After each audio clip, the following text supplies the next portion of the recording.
want to welcome you to Dream Chasers Radio with me, your host, Yaya Diamond. Well, oh, peoples, how you doing? It is a great day, and I'm so very excited to be here. We have amazing authors on the show, and you know how I love authors. Okay, so I am sitting looking at the TV in a different manner. Like everything is writing to me now. Since I've been interviewing authors, I've been noticing that some of these scripts are wonderful and some suck. And some books are amazing and some not so good. So I have a guest who has two amazing books, very good books. And we're going to be talking about his books and talking to him today. Don't you go anywhere. We'll be right back. Hello, I'm Ron Isley with the Isley Brothers. I'm Ernie Isley of the Isley Brothers. And our new album is Make Me Say It Again, Girl. And our new single from that album is called Last Time. And we're with Yaya Diamond. And she's a special lady to us, too.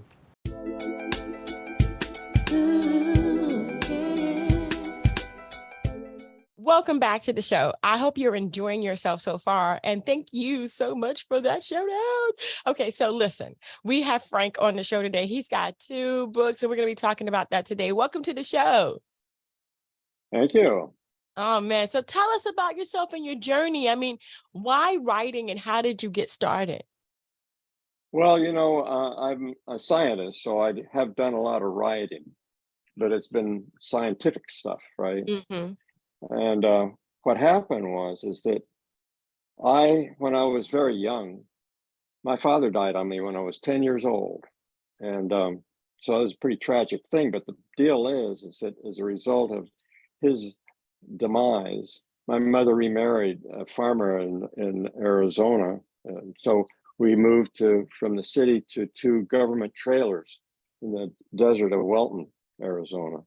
And a total change of perspective. So my friends became kangaroo rats and rattlesnakes and that kind of thing. We didn't have any neighbors, so I was there by myself, and I had to learn how to survive. And in that process, I became the person I am today, less fearful about stuff. And also, I feel like I have capabilities that I wouldn't have ever imagined I would have otherwise. And as a result, my life has turned out to be miraculous. I live here in San Diego. I vision quested that thing when I was in Tennessee, and I live exactly where I thought I would like to live. There's no way that could have happened, but it did. And here we go. So I am looking at the possibility of writing a book. And what happens is my wife and I, we take a trip down the Colorado River with other couples in a canoe. Really wonderful trip. And we passed through Yuma, Arizona, hotter than hell as usual. And the experience, though, was so inspiring to her, she decided to write a book about Linda and the Chocolate Mountains. Chocolate Mountains we passed by as we got to the end of our trip in Yuma. And what happened then is that she started writing this book, and I thought it was wonderful what she was writing. It's about this little Indian girl who lived there. And she got writer's block. She couldn't go any further. So she had me help her out. And I wrote this little paragraph, which I thought would be a really good bridge into what she wanted to do next. Had to do with the dream sequence. And she didn't like it. So I got this little paragraph back. And what am I going to do with it? Well, I took it to work. And during noon hour, I just sat there on my computer and did this. And the story from the point of view of that little paragraph went like that. And I didn't work with an outline. I didn't do anything. But it came out. It just flowed out of me somehow. Where in the heck did this come from? Well, it turns out, as I now get it, that 10-year-old girl that is Sally is actually me. And so what I had done is create the environment that she ends up in, which has strange animals in it and all the wonderful experiences. And the result of her tragic beginning, which is in the book, she has an end, which is a miraculous life at the end. So it's a very inspiring story. It's full of really cool stuff. I love writing it. And then I had it narrated. And this woman, Rebecca Nemethy, is a narrator. She nailed every character in the story. There's 6 characters, all different voices, and some of them with really odd voices. Like my crow has a cross between Steve Martin and Martin Short. You conceive of how you put that together? Well, she did. She did. And it's like that through the whole book. So the Audible version, I just totally recommend. She's amazing. The other thing that's wonderful about Sally and the Magic River, I saw it as a movie when I was writing it. And I've seen it as a movie for a long time now. It's running on, 20 years I've been thinking about this thing. What happened next is like a miracle. When I was 12 years old, 11 years old, I was reading science fiction. You'll see a lot of that behind me. Those science fiction books are all from my teenage years. Anyway, I had this vision of the future full of artificial intelligence and space travel and people living for a long time and all the stuff that's happening right now. Yeah. And guess what? What? I'm working with my daughter, and my daughter and I, using artificial intelligence, are creating the movie Sally and the Magic River. Oh and my it is God. amazing. The AI, and I won't share who it is incredible. It's the AI sounds like a human and is way smarter than any human ever thought about being, is able to consolidate all of the wonderful stuff. I just fed it my book and it knows what to do with it. And so it's happening. Wow. And we will have a movie. I don't know how long it'll take, but not long. He's quick. I mean, stuff that would take others weeks, he does in 30 seconds. Wow. Wow, It's that is wow, amazing. right? That is amazing. I mean, that is amazing. I mean, we all have to be careful how we do it too, because we don't want to take away from the real actors, but coming No, I up with don't. fictional characters and coming up with, your book and putting it in AI, that is amazing right there. It And is. I love And sci-fi. my idea about it is that I don't want to take away from the actors either. So I will have this. I will give it to Netflix or somebody and say, look, this is the kind of movie I'd like to make. Now make it. We're using real people. Right. But Exactly. if they don't do that, at least I've got this, Right. Yeah, definitely. Definitely. That is amazing. Congratulations. I mean, oh my gosh. Yes. Wow. So you learn how to stay by yourself. I mean, I'm an only child as well. And I understand, my mother only had one child. And I understand what it's like to be an only child and entertain yourself and then have this book come out being about you, but you didn't really know. I mean, after everything was said and done, how did that make you feel that your life was not even, I mean, it's not even a male, it's a female, but you had no idea. How does that make you feel? Well, it's really neat. So I'm writing the new book. It's out of the Our Self-Assembling Universe series, and it's called Who Is Us? And all of a sudden I decided I needed a foil, a literary foil in this book. So I brought Sally into the book. So Sally's all the way through this book, and it's a conversation between Frank and Sally. Well, wow. Guess what? I have 2 hemispheres up here. This one's Frank, this one's Sally. Frank freaking knows, he thinks he knows everything. Well, he doesn't. He's gotten old. He's 85 years old. Well, Sally hasn't gotten old. She's still a 10-year-old. And she has retained everything. But Frank, who is dominant, thinks he knows everything. And so if you ask me a question, I won't know the answer. I have to shut Frank up so that I can let Sally come up with the answer. Sally always knows, but it's kind of frustrating. And people say, well, what the hell are you doing, Frank? Well, I'm waiting for Sally to give me the answer. That's all. It's crazy. That is funny though. We got 2 brains up here. We do. They're different. I know. And they're both, one is saying, yes, you could do this. You got this. The other one's saying, no, you don't. No, you don't. You can't. And I know I struggle with That's right. That's what goes on. I do. The dominant says, no, you can't do that. Yep. Gives me you're not good enough. You're ugly. Nobody is going to listen to you. And the other one's like, oh, please be quiet. Shut up. Sally knows how to play the piano.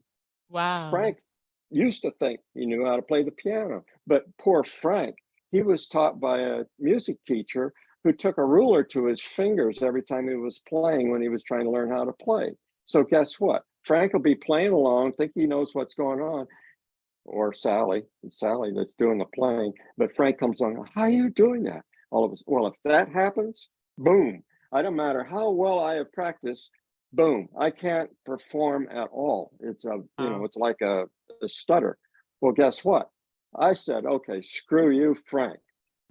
Sally and I are going to do this now. We're not going to pay any attention to you. We don't need you. And so I don't read music anymore. I just go to the piano and I start playing stuff. And I didn't know how I could do that, but I do. Mm-hmm. I have an ear for music and I can play. I have a little tune going on in my head and I go to the piano and I play it. Hear another tune and go on and play it. It's not exactly the same tune. I have really cool chords and things that I bring into it. So it's way modern, and I play Bach. I can, Wow. Well, one of the things that's in Sally is a Bach fugue, G sharp minor fugue that I reorchestrated. I call it Rivulets, which is Sally's theme in Sally and the Magic River, the AWTbook. Mm-hmm. Wow. I mean, okay. So sometimes you might look at yourself and go, I can't believe I have exactly this confrontation going on in my head, but you've used it to your advantage. What kind of advice do you give to people who may have the same confrontation going on in their Well, they head? do. I know They often, everybody's got it. Just, you got to learn to relax. What I figured out is if I'm picturing something, Frank is getting that image. I have to shut that image off and just not pay any attention to that part of it. I got to go kind of like quiet everything down and let Sally take over. It's a bit of a trick. You know, a lot of us have been held back because Frank is really dominant and Sally's like, shut up, be quiet. And then Frank is like, no, I can't. I mean, literally speaking, that battle goes on, and shutting that off. I mean, how did you do? So it's true. You've got a dominant Sally. I've got a dominant Frank, right? Mm-hmm. And it's reverse for you. It really is right? reversed. I'll jump before I stop. It's like Sally's like, let's go. And I'm like, yeah. And then Frank is like, wait a minute. And I'm like, I already did it. So yeah, it's a little bit different for me. I will jump before Frank can get any words out. I will. It's funny. My husband says to me, you need to stop moving so fast. And I'm like, I can't help it. So I mean, but everybody has that battle, like you said, but a book could come out of that really good. So did your science background help you with your book? Well, it did to a degree. I mean, I always think of Sally as being a wannabe scientist herself. So that was part of it. And I could see maybe a sequel coming out of it where Sally is now a scientist and she's doing things like maybe it's not quite one of these Marvel comic kind of things, but she does have super abilities that come from a scientific background. So Nice. I could see that working out. I can't. But the thing is that I've used the science to create our self-assembling universe series, and that's all science. And it's really fascinating stuff. Like, you want me to tell you about that? Yes, it's please. Pretty cool. Oh yeah. So what happened here is I'm in San Diego, right? Mm-hmm. And every morning I go out and I now, because I've gotten to be 85, I really am religious about it. I go on my walk, jog, run. And while I'm doing this, I'm usually listening to something that might be entertaining. It might be music, or it might just be some entertaining novel. It's an Audible book version, or more often now it's a YouTube video that I'm doing a just listen to. And then if it really is a cool just listen, then I'll do a watch listen when I get home. And so what happens now is that this is the beginning of our self-assembling universe. I'm on my walk, jog, run. It's a rainy day, and I pass this little group of people who's standing by the seawall, And I hear, as I'm passing by, they say rainbow, and I hear this word rainbow. And it's like, wow, I turn around and there's this beautiful rainbow, which is the rainbow that I have on the cover of my book, Our Self-Assembling Universe. So I'm looking at this thing, and all of a sudden everything changes for me. I said, oh my God, the universe is assembling itself. And I see the atoms. I look at the sand, I can see the silicon. I look at the water, I can see the hydrogen and oxygen atoms making water and running around in there. It's just all my senses all of a sudden changed. I was able to see things I couldn't see before, hear things I couldn't hear before. And I got really excited, and I said, I've got to get my hands on this. I got to do this. So I said, what do I do? Well, I got to go to CVS. I got to get my hands on this. So I go running across the street and go to CVS. I'm walking through the store and I say, I got to get help. I got to get help. Help me out. And they say, well, what do you need? And I say, well, I blah, blah, blah, blah. And they have no idea what I'm talking about. It's too crazy. And so I keep wandering through the store. I go to every section of the store, including the pharmaceuticals, every place I can think of. And I'm about to give up. I'm walking out of the store, and then hanging off the underarm deodorant as I'm walking out of the store is the perfect thing that I was looking for. I didn't know what it was, but there they are. Okay, so I passed this group of people. They have me going into CVS, and I find out what I need, which are hanging off the deodorant aisle are these two containers. One has orange ping pong balls and the other one has white ones. So I made the orange ping pong ball my proton and the white one my neutron, and I started assembling the nuclei of atoms. And I used that in our first issue of our self-assembling universe to teach 8th graders. I went through about 400 8th graders, teaching them nuclear physics. And Wow. I thought, well, this is wonderful. And so the series is pretty cool. I learned nuclear physics myself by teaching myself, by going on walk, jog runs and watching videos. And so then now what I've done in the second edition of our self-assembling universe is create what I call an AWTbook, which I think is a new literary art form. And what it is that it's an ordinary book, but in it it's laced with short YouTube videos, and you can call them up just by saying, "Hey Siri," and then she comes up with whatever you're looking for, and give the title. I don't want to do it now. She'll probably interrupt me by doing it. Yeah. I don't want to talk to her.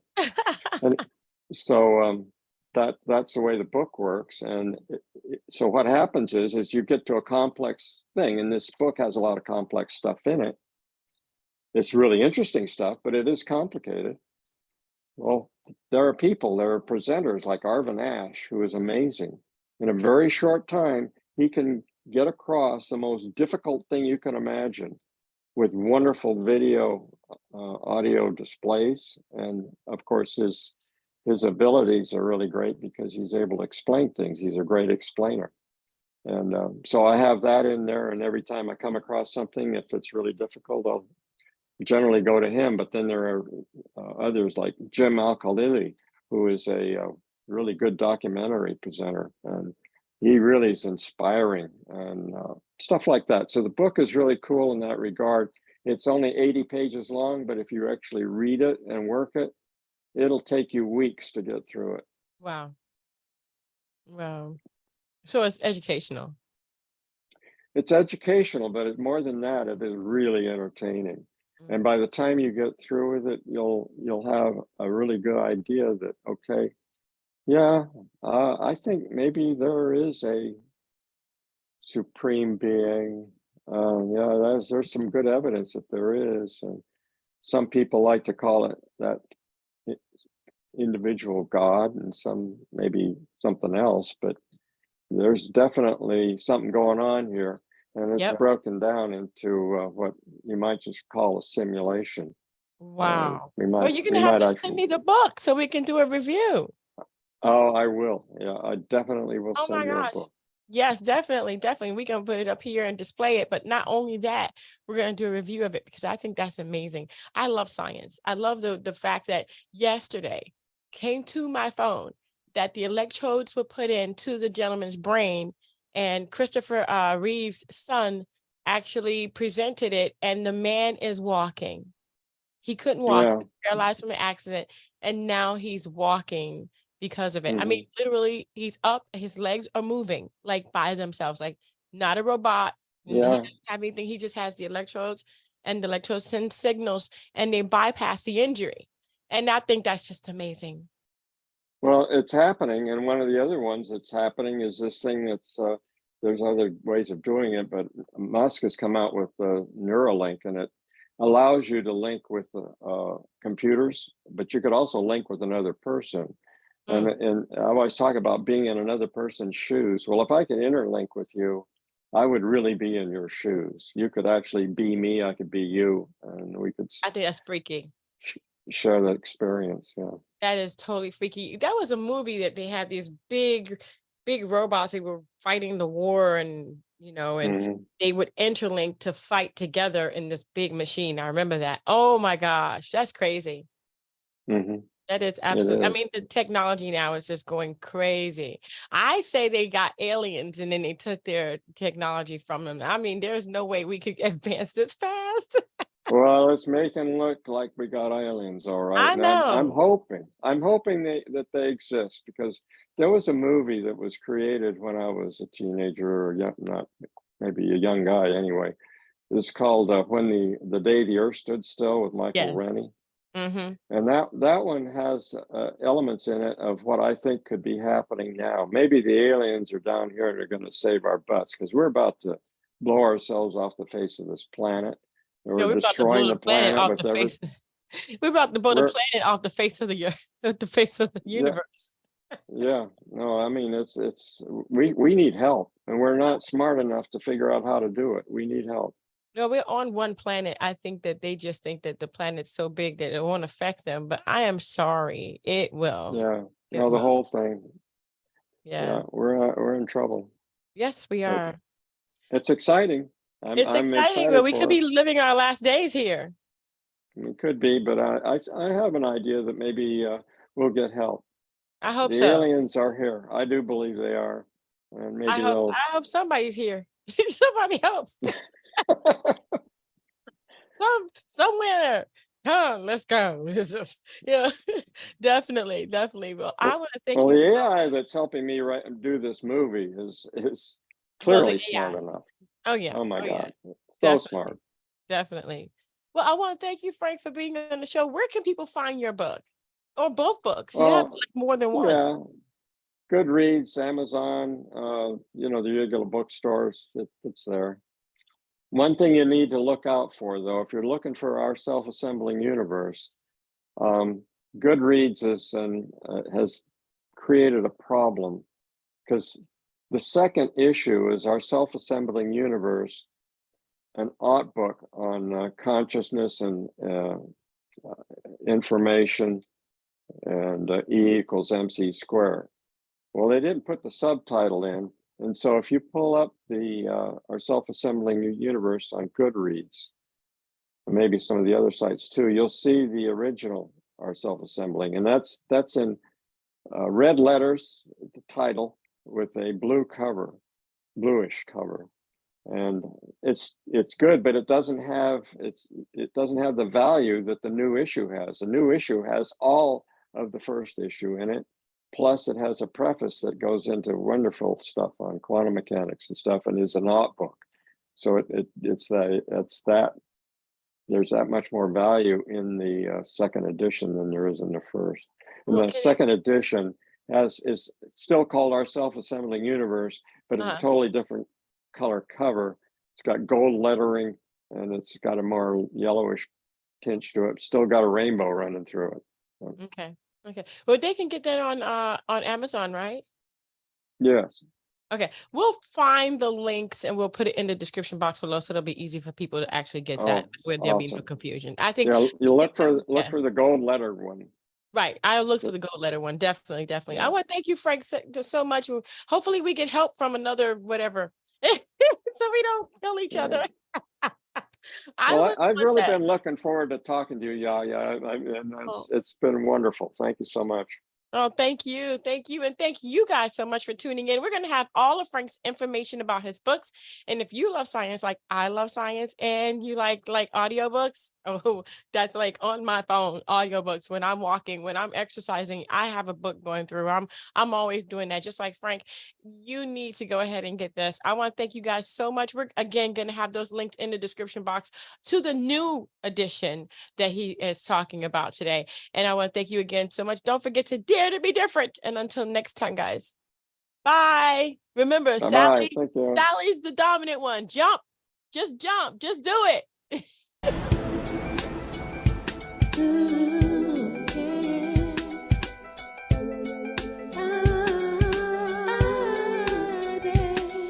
I dare to be different. I dare to be different. I dare to be different. I dare to be different. I dare.